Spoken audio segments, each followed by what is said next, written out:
स्वागत है जी आप सभी का। एक ज़बरदस्त टॉपिक है जिस पे आज जसमीत जी से हम सवाल पूछेंगे। लैंडमार्क इमिग्रेशन के चीफ हैं जसमीत जी, और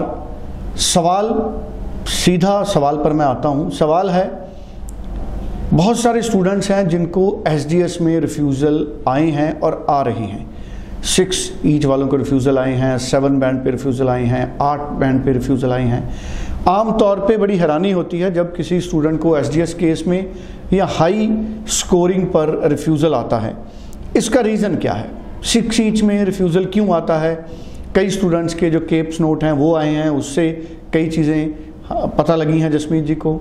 जसमीत जी का अपना एक्सपीरियंस है नंबर ऑफ़ ईयर्स का, 20,000 से ज़्यादा स्टूडेंट्स को गाइड करके, टूरिस्ट और स्पाउस और स्टूडेंट्स को 20,000 से ज़्यादा का फिगर है जिनको वीज़ा दिलाने में मदद की है जसमीत जी ने। ऐसे में जसमीत जी के पास एक कंक्रीट, मैं कहना चाहूँगा, इन्फॉर्मेशन है जिसके आधार पर आज वो हमको बताएंगे कि मेजर रीजंस क्या निकल के बाहर आते हैं, जिसमें हम ये समझ सकें कि एसडीएस केस में या हाई स्कोर बैंड पे रिफ्यूज़ल आ जाता है तो उससे बचना कैसे है। रेमेडी भी जसमीत जी हमको देंगे। जसमीत जी का नंबर 9041390412 है। आप अपना प्रोफाइल भेजिए, पर्सनली टाइम देके मिलिए। info@landmarkimmigration.com पे आप ईमेल जसमीत जी को कीजिए। हर रोज़ 4 बजे लाइव शो है, उसमें आप कॉल कर सकते हैं। जसमीत जी आपका स्वागत है। Hello everyone. Jasmeet ji, SDS या हाई आइल्स का जब स्कोर है उसमें रिफ्यूज़ल के मेजर रीजंस आपकी नज़र में क्या हैं जो आपकी रिसर्च कहती है? क्या कहते हैं, एसडीएस केसेस में भी देखने को मिला। अभी मैं स्टूडेंट से मिला हूँ 7.5 बैंड 86% बीटेक में, और उससे रिफ्यूज़ल आई है। कोई माइनर मिस्टेक थी उसके फॉर्म में। मुझे लगता है कि मतलब मिस्टेक की कोई गुंजाइश नहीं है।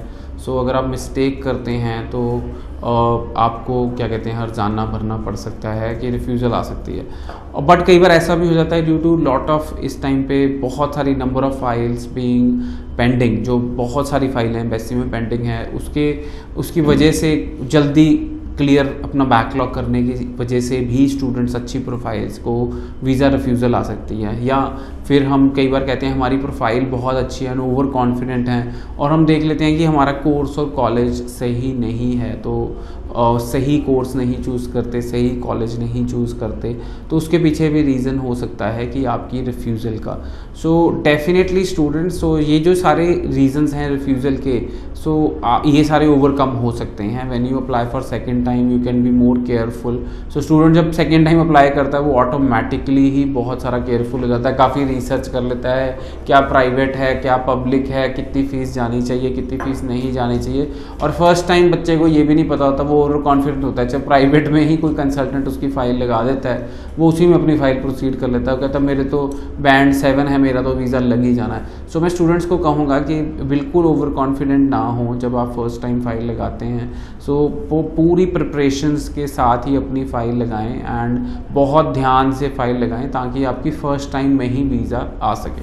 जसमीत जी, इसके अलावा मेजर रीज़न जैसे आपने कॉलेज में बताया, और क्या क्या मेजर रीजंस हैं जिनको आपने एक्सपीरियंस किया है?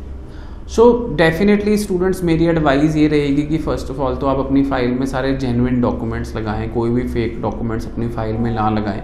और अगर कोई कंसल्टेंट आपको कहता है कि ये डॉक्यूमेंट पुटअप कर दो तो आपका वीज़ा आ जाएगा, तो मैं आपको कहूँगा कि वो चीज़ 10 बार वेरीफाई कर लें, क्योंकि जो भी आप हिस्ट्री अपनी फ़ाइल में लगाएंगे वो सारी ज़िंदगी आपके साथ रहेगी। चाहे वो आप स्टडी वर्क, अपनी वर्क परमिट एक्सटेंशन की बात करें, post graduate work permit extension की बात करें, चाहे PR की बात करें, वो सारी ज़िंदगी आपके साथ रहेगी कोई भी डॉक्यूमेंट आप अपनी फ़ाइल में लगाएंगे। सेकेंडली ये आता है, कई बार हम कहते हैं कि कई बार हम ओवर कॉन्फिडेंट होते हैं और कंसल्टेंट कहता है कि हमें फाइनेंशियल डॉक्यूमेंट्स नहीं लगाने की ज़रूरत है, तो मैं एसडीएस में भी कहूँगा कि इनकम टैक्स रिटर्न्स और बैंक स्टेटमेंट्स आप अपनी फ़ाइल में ज़रूर लगाएं। दे विल शो कि you belong to a good family. अगर लगा सकते हैं तो ज़रूर लगाएं, अगर नहीं लगा सकते हैं तो आप अवॉइड भी कर सकते हैं। पर दिस इज़ माई एडवाइस कि आप ITRs और बैंक स्टेटमेंट्स एसडीएस फाइल में भी ज़रूर पुटअप करें। बिल्कुल ठीक है जी। कई इंपॉर्टेंट टिप्स हमारे साथ शेयर किए हैं जसमीत जी ने।